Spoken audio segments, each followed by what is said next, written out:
শান্ত অনেক হেল্প করতেছে এক্ষেত্রে, ও ইমপ্রুভ করতেছে, আর ওর মধ্যে ওই লিডারশিপ জিনিসটাও আছে।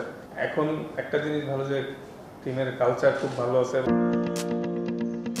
এই একটা বাক্য শোনার জন্য কত প্রতীক্ষা। ড্রেসিং রুমে পরিবেশ ভালো, সৌজন্য করে বিতর্ক না বাড়াতে এ কথা এর মধ্যে অনেকেই বলেছেন। তবে তাসকিনের মুখভঙ্গিতে স্বস্তির ছাপ লক্ষণীয়। এই সিনিয়র ক্রিকেটারের স্বতঃস্ফূর্ত বাচনভঙ্গিতে স্পষ্ট আশ্বাস, নিউ ক্যাপ্টেনকে সাদরে বরণ করে নিয়েছেন সবাই। নাজমুল হোসেন শান্তর নেতৃত্বে নতুনভাবে এগোনোর শপথ নিয়েছে বাংলাদেশ ক্রিকেট দল।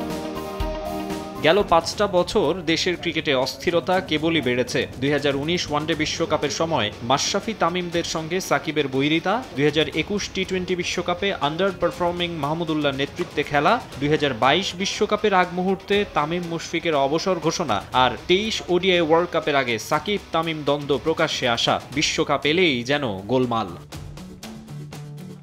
দল সামলাতে তালগোল পাকিয়ে ফেলে বিসিবিও। ফলাফল প্রতি আসরে ভরাডুবি। সমস্যা সমাধানে কার্যকর পদক্ষেপ দেখা যায় না। লোক দেখানো তদন্ত কমিটি গঠন করেই সারা হয় দায়। তদন্তে কি পাওয়া গেল সেটাও জানা যায় না কখনো। অন্য সবকিছু বললেও তদন্ত রিপোর্ট নিয়েই কর্তাদের যত লুকোচুরি।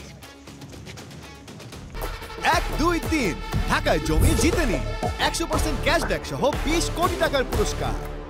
প্রায় অর্ধযুগ ধরে এ যেন এক চক্র। ৪টা বিশ্বকাপে একই অভিজ্ঞতা হয়েছে ক্রিকেটার ও সমর্থকদের, যার নেতিবাচক প্রভাব মাঠের পারফরমেন্সে স্পষ্ট। মাঠের বাইরের এই হযবরল অবস্থা হতাশ করে সবাইকে। বছর ৭-৮ আগে ২০১৫, ১৬, ১৭ এই সময়টা ভালো দল ছিলাম। বোর্ডেরও দায় আছে এখানে যে আমরা ঠিকমতো গুছিয়ে উঠতে পারিনি।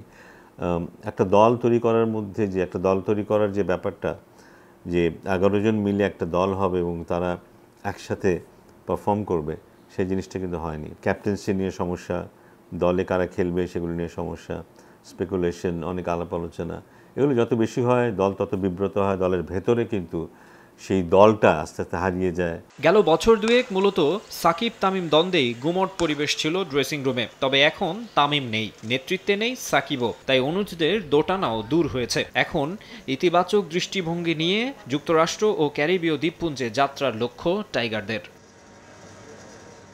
মাকসুম আলম খান, সময় সংবাদ, ঢাকা।